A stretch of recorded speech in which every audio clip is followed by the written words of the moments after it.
Hello বন্ধুরা, আবারও আমার একটা নতুন ব্লগে তোমাদের সবাইকে স্বাগত। আজ ছিল নীলষষ্ঠী। দিদি সকালবেলা পুজো দিয়ে এসছে জয়রামপুরে, আমাদের নামেও দিয়ে এসছে। আর এসে গল্প করছিল, প্রচণ্ড ভিড়। আর এখন দিদি আসার পরে আমি স্নান টান করে রেডি হয়েছিলাম। দিদি আর আমি দুজনে যাচ্ছি আমাদের বাড়ির পাশে যে শিব মন্দিরটা আছে ওখানে জল ঢালতে। আগে বড় কাছারি কয়েকবার গিয়েছি প্রচণ্ড ভিড়ের মধ্যে, বাট এইখানে আমাদের বাড়ির পাশে এই বাবা প্রতিষ্ঠা হওয়ার পর থেকে নীলষষ্ঠী, তারপর শিবরাত্রি সব কিছুতেই কিন্তু আমরা এখানেই জল ঢালি। আমাদের আর দূরে যেতে হয় না, কারণ অত ভিড়ভাট্টার মধ্যে সত্যি কথা বলতে শরীর পারমিট করে না। তো সেই জন্যে বাড়ির ঠাকুরের পাশাপাশি কিন্তু এই বাবার মন্দিরেও আমরা আসি। তো এখানেও দেখতেই পাচ্ছ আমি এসে গেছি, এইখানে জল ঢালবো, তারপরে বাড়িতে গিয়ে জল ঢালবো। সত্যিই মেয়েদের বিয়ের আগে আর বিয়ের পরে কত কি চেঞ্জ হয়ে যায়। এইটা সব থেকে চেঞ্জ আমার লেগেছে আমার শ্বশুরবাড়ির আর বাপের বাড়ির নিয়মের মধ্যে। আমাদের বাপের বাড়িতে এই নীলষষ্ঠীতে আমার মাদের দেখেছি নীলের বাতি দেয় সন্ধেবেলা, সারাদিন উপোস থেকে সন্ধেবেলা বাতি দিয়ে তারপরে জল টল খায়। আবার কোনো রকম কিন্তু রান্না করা খাবার মারা খায় না, শুধুমাত্র সাবু ভিজানো বা তোমার ছোলা ভেজানো ফল এইসব খেয়েই কিন্তু মারা থাকে।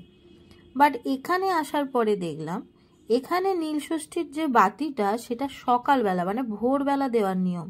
ভোরবেলা সবাই হয় জয়রামপুরে নয় বাবা বড় কাছারির কাছে বা নিজেদের আশেপাশের যে মন্দিরগুলো আছে সেখানে এইভাবে জল ঢেলে তারপরে খেয়ে নেয়। এবং সেখানে কিন্তু পাকের জিনিসও খায়। পাকের জিনিস মানে রান্না করা জিনিস, সেটা সাবু দুধ সাবু হতে পারে, সাবুর খিচুড়ি হতে পারে, লুচি পরোটা হতে পারে, এইসব। ওই যে বললাম মেয়েদের নিয়ম কত রকম আলাদা হয়ে যায় বিয়ের আগে আর পরে। বিয়ের আগে ওই নিয়মটাই ফলো করা হতো, কারণ আমাদের বাড়িতে আমার বাবা উত্তরী নিত, মানে সন্ন্যাসী হতো। তো সেই হিসেবে বাবার সঙ্গে সঙ্গে আমরাও হতাম, এবং বাবার সঙ্গে সঙ্গে ওইসব খাবার দাবার আমরাও খেতাম। মা নীলষষ্ঠীর উপোস থাকতো, আমরাও ওইসব খেতাম। বাট বিয়ের পর থেকে কিন্তু আমি এই রকম সকালবেলাতেই, ভোরবেলা সত্যি দিতে পারি না, সকালেই আমি এই রকমভাবে পুজো দিয়ে তারপরে নর্মালি শাশুড়ি যেমন সব দুধ সাবু বা এটা সেটা খায়, আমিও সেরকমভাবে খেয়ে নিই। তো এটাই ছিল পরিবর্তন বিয়ের আগের আর পরের নীলষষ্ঠীর নিয়মে। তো এখানে মন্দিরে অনেকেই আসছিল একে একে। তো আমার এখানে পুজো দেওয়া তো কমপ্লিট, এবারে চলে যাব। আর দিদিও দিয়ে দিল। আর দেখো একে একে সবাই কিন্তু এরকমভাবে সকালবেলা জল ঢালতে চলে এসছে। এরপরে আমি বাড়ি গিয়ে আমার বাড়ির শিবলিঙ্গকে এরকমভাবে স্নান করালাম আর পুজো করে নিলাম।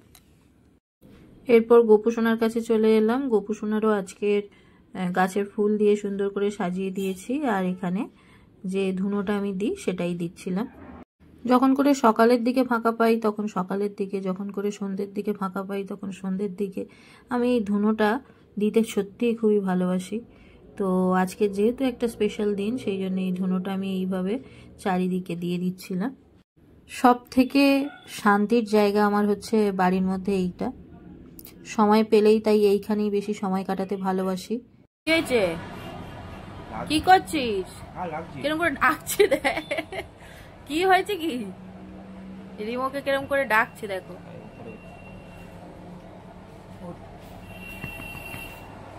উঠবি না, উঠবি না, উঠবি। হ্যাঁ, আমাকে পাত্তা দেয় না। সব পুজো টুজো কমপ্লিট হয়ে যাওয়ার পরে দিদি জয়রামপুর থেকে যে পুজো দিয়েছিল আমাদের জন্য সেই প্রসাদ এনে দিল। তো ওই প্রসাদ খেলাম। আর দিদি আমাদের জন্য একটু জিলিপি আর পেটাই পরোটা নিয়ে এসছে, তো সেটাই আমাকে একটু দিয়ে দিল। ওই যে বললাম এখানে সব রান্না করা খাবার খাওয়া যায়, তো সেই হিসেবে আমার ওনার জন্য নিয়ে এসছে, আমার জন্যও নিয়ে এসছে। আচ্ছা, খাওয়া দাওয়ার পরেই কিন্তু বেশ কিছুটা সময় কেটে গেছে। আমার মামাতো দাদা এসেছিল কদিন পরে, দাদার বিয়ে, তো ইনভাইট করতে। তো এখান থেকে আমার একটা মাসির বাড়ি বা মাসতো দিদির বাড়িতেও যাবে। তো সেই জন্যে রিমোর বাবা বাড়ি চেনে না যেহেতু দাদা, তো সেই জন্যে যাচ্ছে চিনিয়ে দেওয়ার জন্য। তো ওরা বেরিয়ে গেল।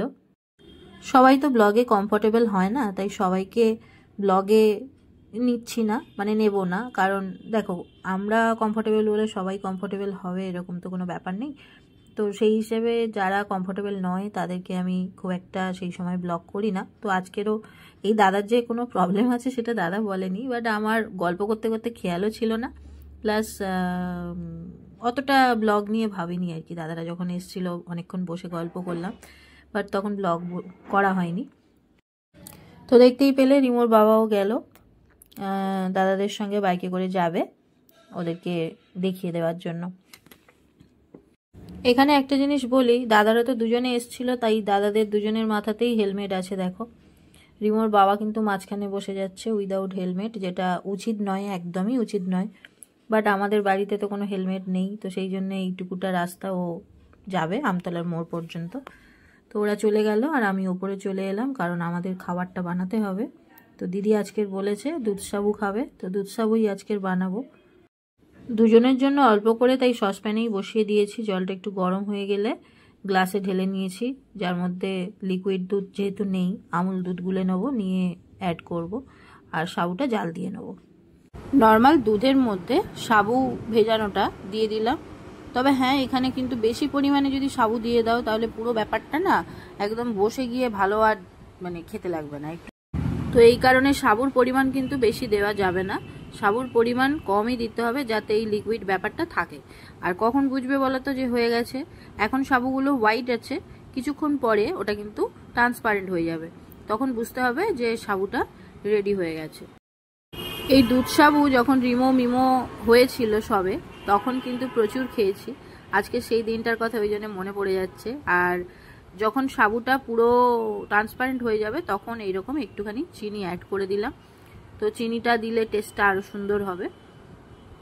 চিনিটা দেওয়ার পরে আরও 2-3 বার ফুটিয়ে নিলেই কিন্তু দুধ সাবুটা রেডি হয়ে যাবে।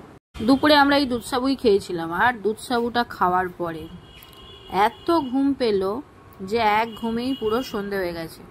সন্ধ্যের সময় আমার গোপুর এই পায়ের মলটা কদিন আগে হারিয়ে গেছিলো, তোমাদেরকে দেখিয়েছিলাম। তো একজনের কাছে অর্ডার দেওয়া ছিল, সে ফোন করলো যে সে আসছে দিতে আজকে। তার ফোনেই আমার ঘুম ভাঙলো। দুধ সাবু খাওয়ার পরে একদম টেনে ঘুম লাগিয়েছি।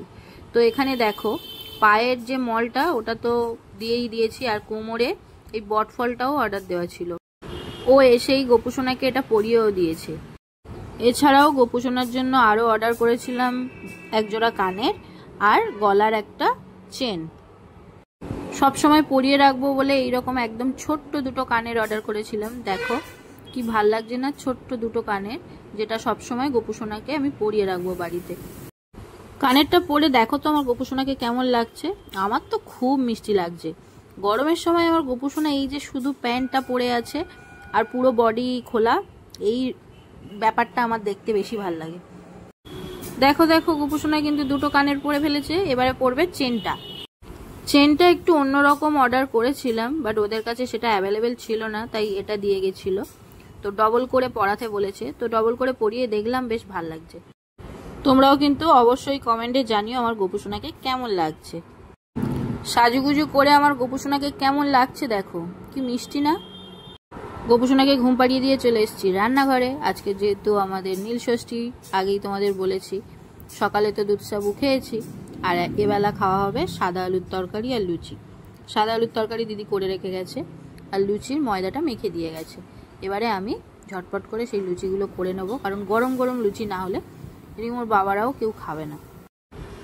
তো এখানে আমার লুচি ভাজা ডান, আলুর তরকারি তো করাই আছে, এবারে ঝটপট খেয়ে নিতে হবে। তারপরে তরকারি দিয়ে লুচি খেয়ে একটু মিষ্টি খেয়ে আজকের দিনটা আমার এইভাবে শেষ করলাম। তো চলো আজকের ব্লগটা এখানেই এন্ড করছি। নেক্সট ব্লগে দেখা হচ্ছে। টাটা।